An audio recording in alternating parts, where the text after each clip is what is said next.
Hola amigos y amigos, esta tarde vamos a tener una conversación con la autora Liesl Derezinski Selva. Doña Liesl escribió un libro autobiográfico que yo ya he leído, casualmente por eso quería conversar con ella para que nos lo recomiende ella misma. El libro se llama Nuestra Odisea y en este libro Doña Liesl reúne una serie de vivencias que debió afrontar en el marco de la Segunda Guerra Mundial en Alemania. Ella, hija de padre alemán y madre hondureña, vivía plácidamente en Tegucigalpa. Sin embargo, por las leyes internacionales de la época, que obligaban a reunir a todos los ciudadanos de nacionalidad italiana, alemana y japonesa y confinarlos a campos de concentración, desde los cuales eran enviados al epicentro de la guerra, es decir, Alemania, e intercambiados por presos de los países aliados. De esa manera, doña Liesl terminó siendo una niña de 8 años. Sí, o menos. Menos 7, 8 años. 7, 8 años terminó viviendo toda la crueldad de la guerra.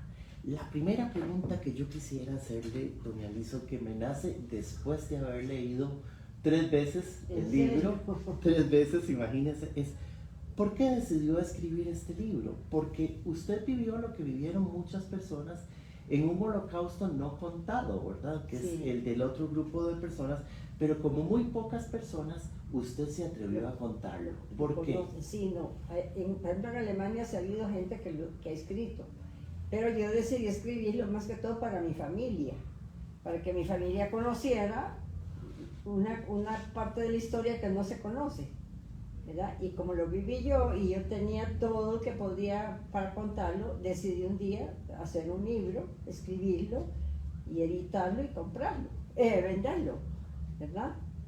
Y para mí no fue fácil pero bueno, yo tenía documentos y todo que yo guardaba de mi abuela que había guardado años después y tengo muchos comprobantes que hablan que lo que sea que yo cuento es de verdad, en serio. Además de que a uno una experiencia de esas le cambia la mentalidad para muchas cosas en la vida, en todo sentido, empezando por valorar lo que uno tiene, empezando por ahí. Claro, eso me lleva a una reflexión que nos va a llevar a otra pregunta en nuestra pequeña conversación. Diga. Su mamá, en una carta escrita en 1945, manifiesta una frase muy fuerte. Dice, Alemania es hoy un purgatorio. Además, ustedes tienen que dejar al abuelo muerto sentado en una banca en una estación porque ya viene la invasión rusa, mientras ustedes van huyendo. Y los muertos no se podían llevar. No se podían llevar. Pensamos de nuevo en esa niña de 7, 8 años que con unos ojos preciosos que todavía conserva, sí, tuvo que ver cosas horrorosas, sí, y manchar su inocencia de niña presenciando todo este contexto asqueroso de la guerra. Pero como decía nuestra genial escritora Yolanda Oriamuno, de todo se aprende en los viajes. claro. ¿Qué lecciones le dejó a usted la guerra? La guerra.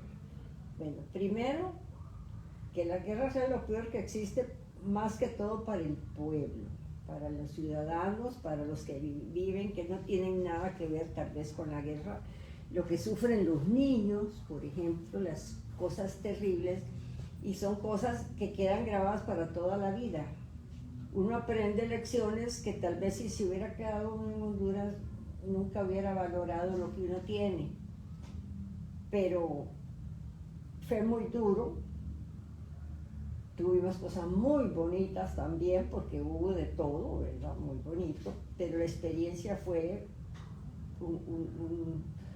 fue terrible, ¿verdad? Para el resto de la vida de uno no ve la vida diferente, ya es otra manera de ver las cosas, ¿verdad? Especialmente ver uno vivir en paz. Vivir en paz y tener uno, por lo menos lo esencial para vivir y tener una familia bonita y vivir tranquilo.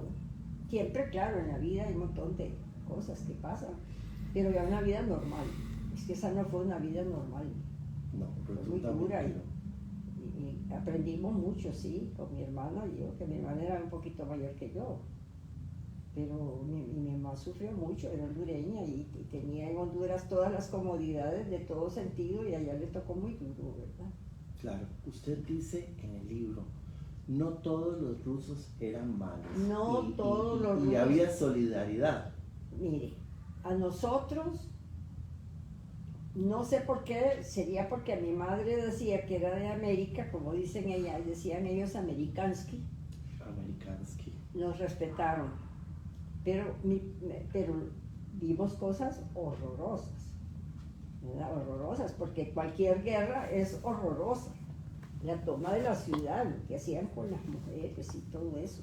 Sin embargo, nosotros personalmente no nos pudimos quejar ya más directo ya cuando tuvimos contacto con ellos, ¿no? Porque mi mamá, como era hondureña, pelo negro, ojos negros, ella era la que se presentaba. Mi papá, alemán, rubio, ojos azules, pero sí como mi mamá nos ayudaron a poder salir de la zona de ellos, ya tomada la ciudad y destruida, ya no había nada, se quemó toda la ciudad, tuvimos que pasar el ataque ruso de aviones arriba y abajo los tanques y los soldados en una casita de pescadores que era techo de paja y de madera. Ahí pasamos todo el ataque ruso y la toma de la ciudad. Entonces para nosotros todo eso que éramos niñas, como que nos dejó marcadas a valorar la paz, a valorar lo que uno tiene y esa tranquilidad con que uno puede vivir, ¿verdad? Pero sí la pasamos demasiado duro, fue una lección que no se puede olvidar. Claro. No se puede olvidar. Doña Lizo, fíjese que yo siempre me intereso por los actos de las mujeres, siempre me conmueven y les presto particular atención. Encuentro en su libro una valentía materna incomparable. Ah, sí. La de doña Ercilia. Ercilia, mami, sí. Mi mamá fue una persona muy valiente. Cuéntenos un poco de cómo se le ocurrió a ella la bandera de Honduras en el hombro, sí, y todo esto. Sí, es que ya en manos de rusos, la ciudad destruida, quemada, todo, mami lo que quería era presentarse ella como latina, que era en ese tiempo latina, Costa Rica, no, América. Entonces, como decían ellos, amerikansky. Entonces mi mamá se presentó ante las autoridades rusas, que estábamos, los comandantes y todo, y les dijo la situación en que estábamos y que de dónde éramos y que si nos permitían salir de esa ciudad. No habían trenes, no había carros, no había buses, no había nada. Teníamos que salir caminando, como lo que pusieron, y en todas ruinas. Lo que hubiera para comer era muy poco.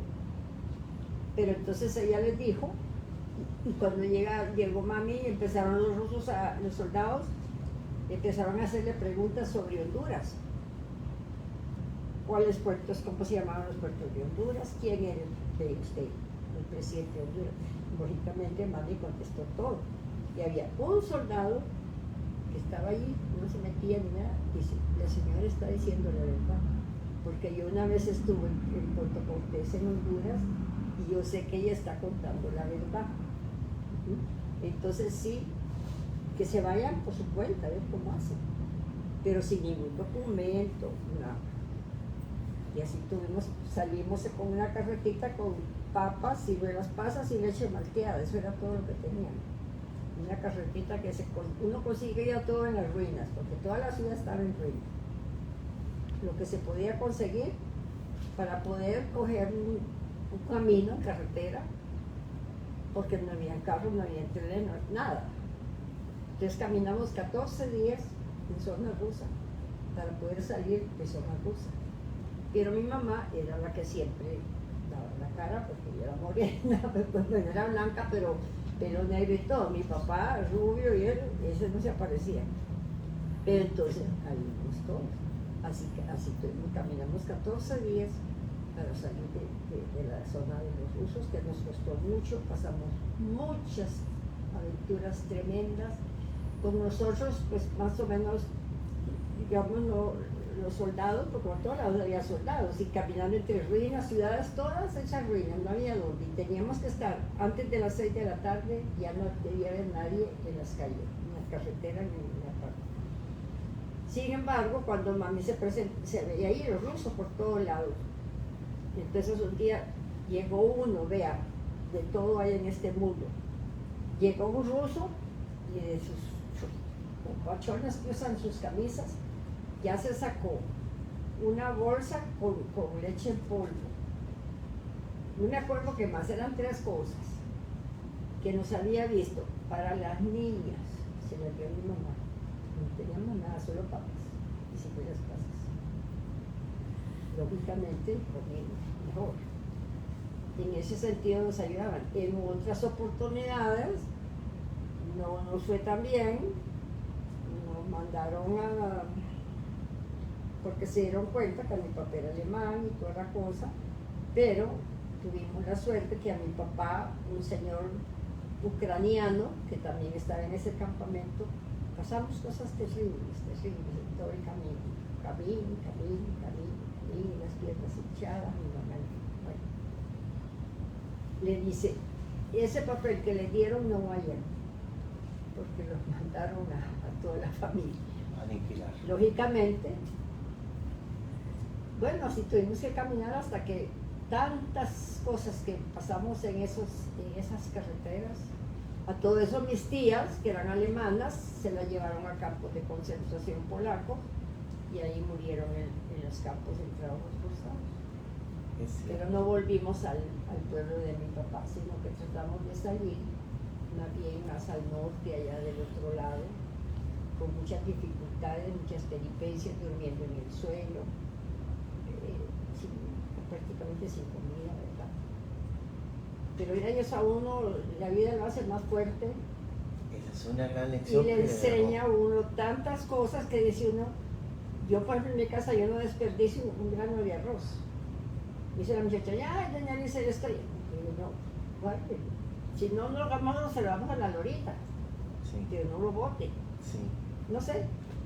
Sí. Aquí me ha comentado un señor de los Sauter, tal vez usted ha oído hablar de los Sauter. Claro. Me decía una vez un muchacho, ahora entiendo por qué mi tía, ya cuando ella pasó a ver, cuando vino aquí, regresó, todos los poquitos de comida que le sobraban los guardaba en el refrigerador, porque ella también pasó por ahí.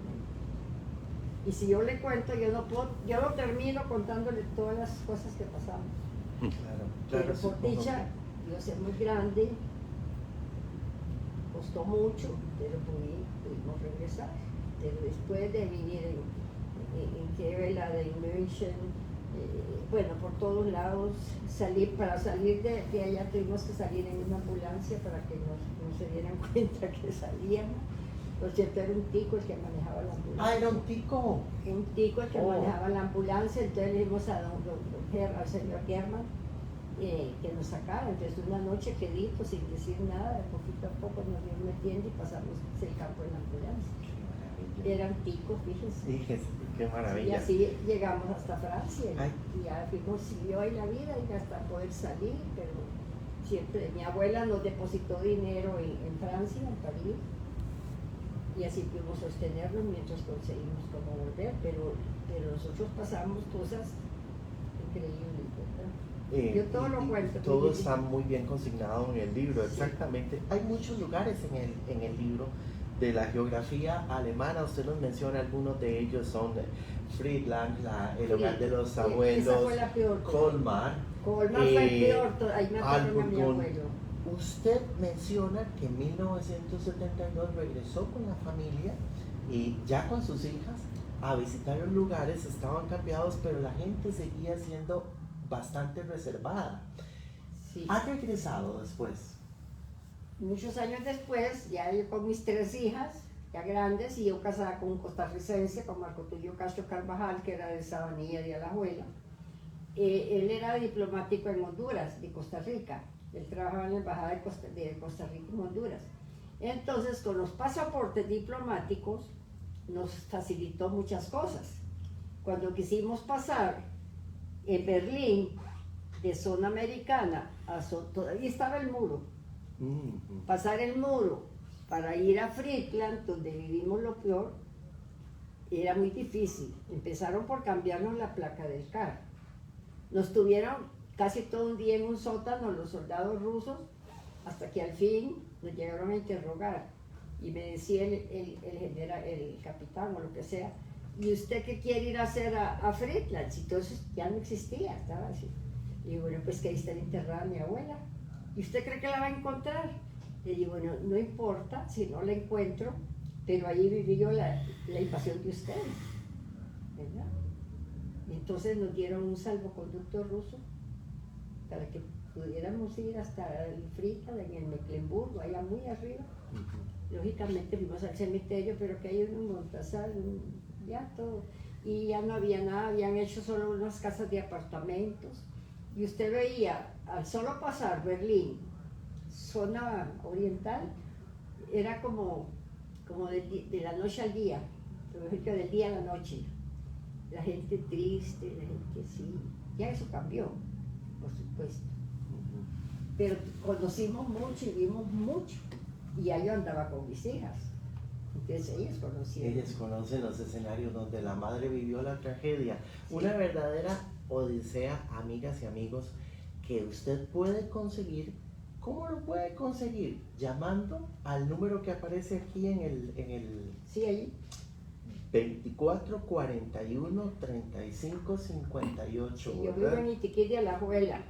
Sí. Subiendo para el volcán Puas, para San Isidro. En una casa muy bonita llena de jardines de rosas. No, pero ya no están las rosas. Ya no están las rosas, bueno. Ya mi esposo ya no está así, pero ahí vivimos al fondo, adentro estamos. Claro, claro. Pero también les comentamos que en este momento, en lo que dure la Feria Internacional del Libro, doña Liesl tiene su propio stand donde ustedes pueden venir adquirir nuestra Odisea, una obra cargada de humanidad, diría yo. Nos enseña muchas lecciones, nos enseña que aún en los escenarios más cruentos, como son las guerras, uno puede encontrar una mano ayuda, afecto y alguien que le ayuda a seguir adelante. Así es. ¿Sabe cuántos años he venido a vender libros en ferias de libro? 8 ferias de libro. Solo Claro, el primer libro es del 2006, ¿verdad? Sí. La primera edición. La primera edición. Y ahora vino la pandemia, no se pudo, se murió mi esposo, todas esas cosas. Pero en todo ese otro tiempo, a mí siempre ¿cómo se llama? Del libro,